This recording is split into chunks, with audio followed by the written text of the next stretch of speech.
नमस्कार दोस्तों, स्वागत है आपका हिस्ट्री क्रिएटर में। आइए आज सिंधु घाटी सभ्यता के सामाजिक और सांस्कृतिक अ, कैसे जीवन था इसके बारे में थोड़ा सा हम लोग देख लेते हैं। तो सामाजिक सामाजिक में हम लोग क्या क्या देखेंगे, तो उनका समाज देखेंगे, स्त्रियों को वहाँ का दशा देखेंगे, खान पान देखेंगे, वेशभूषा देखेंगे, मनोरंजन देखेंगे। ठीक है, तो इसमें हम लोग पार्ट करके देखेंगे कि समाज पहले देखेंगे, उसके बाद स्त्रियों की दशा देखेंगे, खान पान में क्या क्या खाते पीते थे, फिर वेशभूषा में देखेंगे कि क्या पहनते थे, मनोरंजन में जितने भी साक्ष्य मिले हैं उसी के आधार पर हम लोग देखेंगे। ठीक है, चलिए समाज में देखते हैं। तो समाज में ये बताया गया है कि 3 वर्ग थे यहाँ पे। समाज में 3 वर्ग थे: विशिष्ट वर्ग, मध्यम वर्ग और कमज़ोर वर्ग।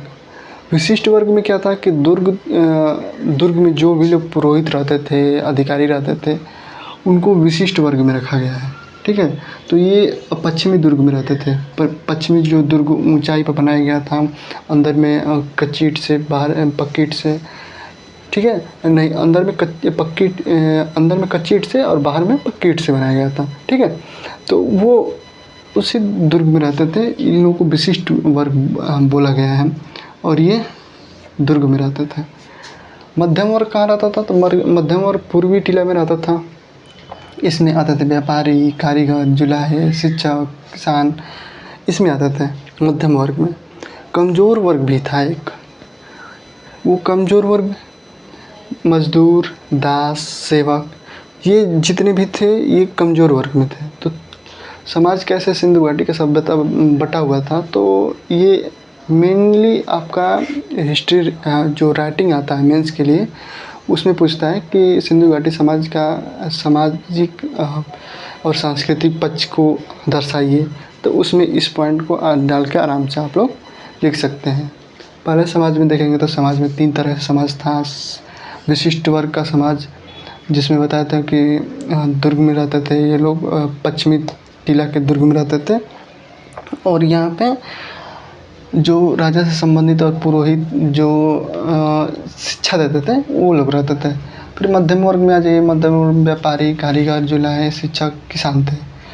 कमज़ोर वर्ग में मजदूर, दास और सेवक। ठीक है, वर्ग समझ में आ गया। आप आइए, 4 प्रजातियाँ थीं यहाँ पे। 4 प्रजाति के लोग थे। एक तो अल्पाइन थे। अल्पाइन का मतलब कि सबसे ये यहाँ पे अल्पाइन ये लोग आते हैं साइबेरिया की तरफ से।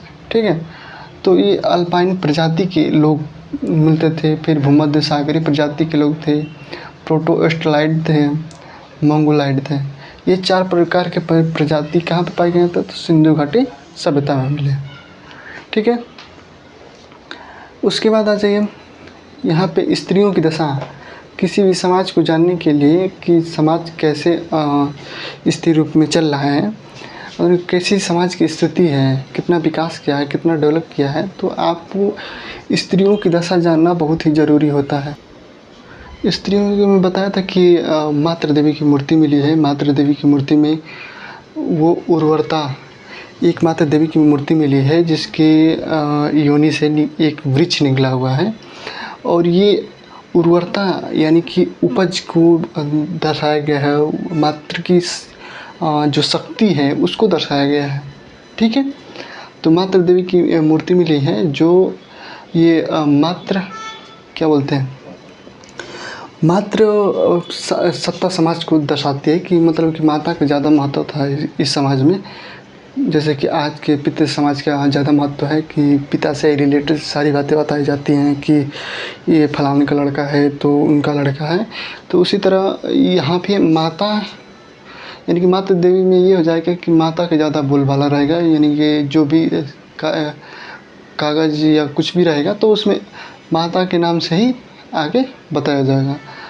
ठीक है, उर्वरता के बाद और शक्ति का प्रदर्शन भी बता दिए। उसमें फिर आगे आ जाइए कि सती प्रथा का उल्लेख मिलता है। कहाँ पे मिलता है? तो सती प्रथा का लोथल में मिलेगा। लोथल में बताते हैं कि 3 युग्मित एक समाधान मिला है। ठीक है, सती प्रथा में लोथल में एक जगह मिलेगा और एक जगह कालीबंगा में।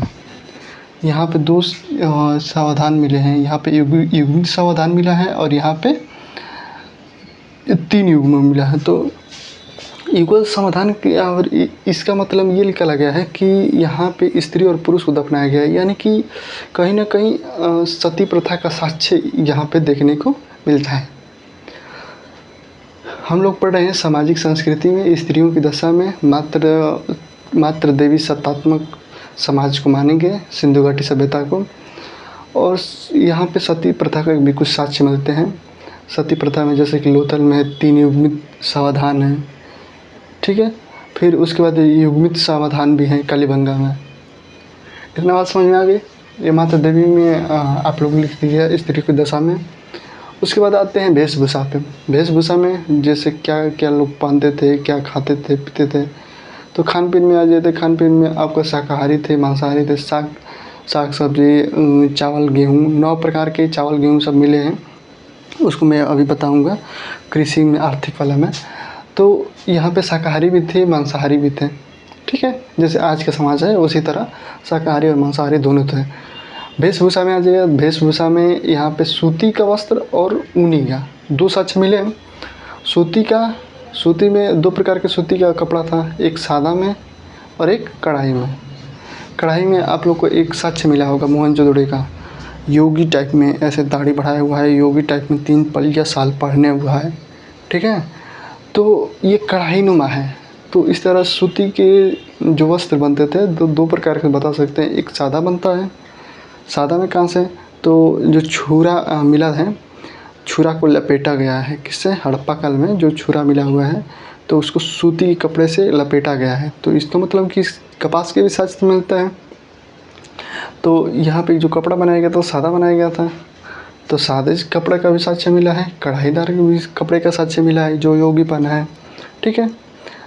उसमें फिर आ जाइए वेशभूषा में ही आभूषण आ जाइए। आभूषण में हड़प्पा में श्रृंगारदान का मतलब कि जो औरतों का मेकअप का सामान रखने के लिए होता है, वो श्रृंगारदान भी यहाँ पे हड़प्पा में मिला है। फिर मोहनजोदड़ो में चांदी के चूड़ियाँ मिली हैं। मोहनजोदड़ो में चांदी की चूड़ियाँ मिली हैं। कालीबंगा में हाथी के दांत का पैमाना मिला है, ठीक है। हाथी के दांत के कुछ आभूषण भी मिले हैं।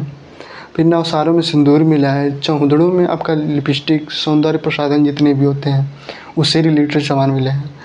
तो आभूषण में आपको मोटा मोटी ये वाला पॉइंट लिखना पड़ेगा, यदि मेंस में आ जाएगा तो हड़प्पा में श्रृंगारदान मिला है, मोहनजोदड़ो में चांदी की चूड़ियाँ मिली हैं, कालीबंगा में हाथी के पैमाना मिला है, नवसारों में सिंदूर मिला है, पाकिस्तान के नवसारों में सिंध प्रांत में सिंदूर मिला है, चौधड़ों में लिपस्टिक, पाउडर, तमाम तरह से सौंदर्य प्रसाधन मिले हैं, ठीक है।